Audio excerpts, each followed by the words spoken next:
Sony may have updated the OFW on the Vita to version 3.74, but the wonderful folks at Vita.hacks.guide have got our backs. I'm about to show you everything it takes to get your Vita or PlayStation TV on version 3.74 system software jailbroken the right way. Grab your Vita or PS TV, power up your PC, and roll up your sleeves. We've got some work to do.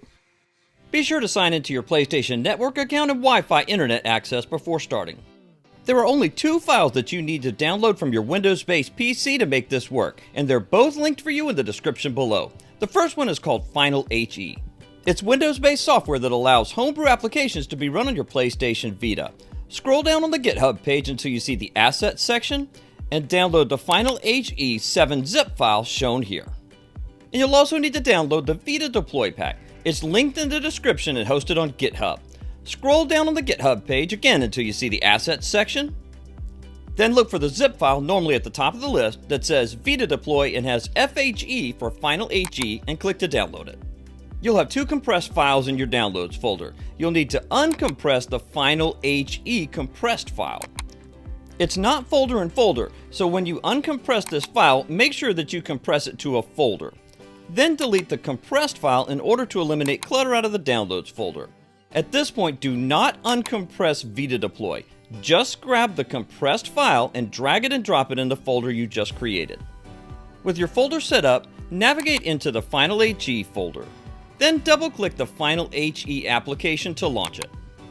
In the list of options in Final HE, click on the box that says Trim h-encore to approximately 7 megabytes. There's an arrow to click on the right side of the Final HE box. And as is often said in the southern United States here, it's finer than a frog's hair and smaller than a minnow in a fishing pond. And if your display is set to high resolution, it might not be easy to see, but it's right here. Once you've clicked the arrow and expanded Final HE's window, click on the box that says Vita Deploy. From your Vita's live area, navigate to the Content Manager and tap or select it with X, then tap or select Start with X. From the list of choices, navigate down to Copy Content and either tap it or select it with X. From the list of devices, navigate down to PC and select it. Then select USB for connection type. Now power on your Vita and plug it into your PC over USB. Tap OK to continue and the connection between the Vita and the PC will be established. Back in Final HE, navigate to where it says Let's Go and click on it. This will start the transfer process for Final HE and the Vita Deploy pack. Back on the Vita, select PC from the list of choices. Then choose Applications, and then PS Vita. Here you'll find h-encore and the Vita Deploy pack. Select both of these either by tapping on them or navigating to them with the D-pad and selecting them with the X button. Then come down to Copy in the bottom right corner and select it, then select OK to confirm the copy over to your Vita. Once the copy over process is complete, press the PlayStation button on your Vita. Then swipe from the top right corner down or press and hold the circle button to go back to the live area. You may need to navigate down to the next section to find them, but you'll find two new icons shaking booty while the band complains: h-encore and Vita Deploy. You'll need to launch h-encore just to make sure everything works correctly. Navigate to h-encore and either tap it or select it with X. And at the Trophies message, select Yes to continue. You'll see colors come across the screen, and then h-encore will launch into its menu. The only thing you need to do here is press the X button to exit out of h-encore and go right back to the live area. Now that you know that h-encore is working correctly on your Vita, you'll need to enable Homebrew on your Vita. Navigate to the Settings application, tap or select it with X, and then tap or select Start. In the list of menu choices, navigate down to Henkaku Settings and select it with X or tap it. Then make sure you tap on or select the box that says Enable Homebrew. Once you have this selected, press the circle button to go back to the main menu, then press the PlayStation button and swipe from the right corner down or press and hold circle to go back to the live area. Now we'll use Vita Deploy to install some key applications on your Vita. Navigate to Vita Deploy, tap or select it with X, and then tap or select Start with X to continue. From the list of choices, select App Download either by tapping on it or use the D-pad to navigate down and select it with X. From the list of choices, select the checkbox next to Vita Shell. We'll download some of these other applications in just a moment. Once you have Vita Shell checked, scroll back up to the top of the listings until you see Download the selected apps and select that with the X button or tap on it. Give your Vita a moment to download this file. Once it's done, you'll be presented with the 𝐕𝐈𝐓𝐀 file. Use the D-pad to move the blue highlighter down to 𝐕𝐈𝐓𝐷VPK, select it with X, and then select X to confirm the installation. Once the install is complete, press the PlayStation button on your Vita, swipe from the right corner down, or press and hold circle to go back to the live area. You'll see Vita Shell shaking booty while the band complains, but you don't have to do anything with it. Instead, relaunch Vita Deploy. Select Install a different OS, then select Quick 3.65 Install. You'll see your system downloading the official firmware for version 3.65 and also the custom 𝐘𝐈𝐄 firmware at the same time. Once the download process is complete, you'll see a confirmation message to press X to install both the 3.65 official firmware and the custom 𝐘𝐈𝐄 firmware.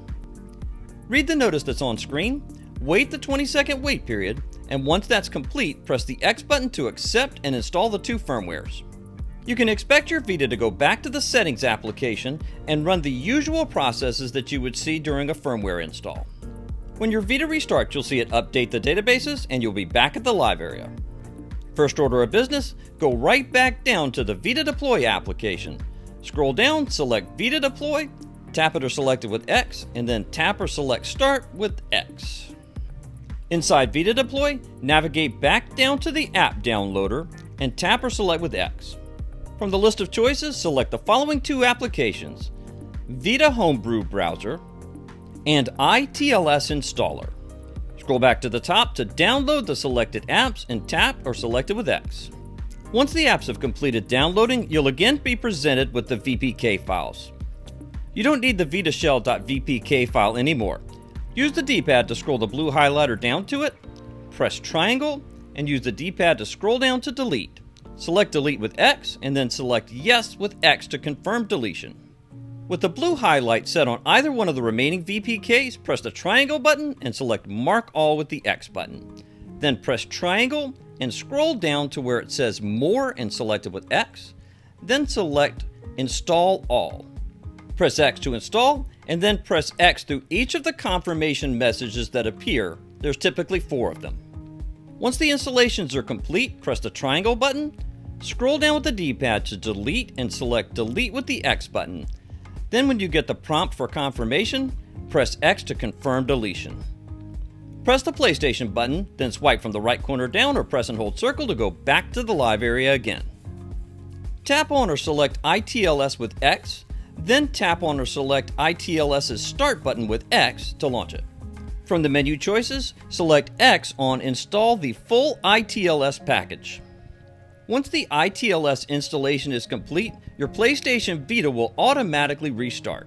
When your Vita restarts, navigate to the Settings application, tap it or select it with X, and then tap or select X to continue. In the Settings menu, navigate down to System and select it with X or tap it, and then select Auto Start Settings with tap or X. Be sure to uncheck the box for Download Update File for System Software. Then press the PlayStation button and swipe from the right down or press and hold circle to go back to the live area. You'll need to go right back into the Settings app at this point. Tap or select it with X, tap or select Start with X. Navigate down to Henkaku Settings and select it with X. Make sure the following 2 checkboxes are checked: Enable PSN spoofing and Enable version spoofing. Come down to Spoofed Version and select it with the X button. Make sure the spoofed version number is version 3.74, and if necessary, change it here to update it. Then press the PlayStation button and swipe from the right corner down or press and hold circle to go back to the live area. Now that your Vita's jailbroken, why not learn how to play cool homebrew games like Super Mario Maker World Engine on it? That video is available right here, shown on screen and linked in the pinned comment and video description. Playing Nintendo games on a PlayStation Vita is so satisfying.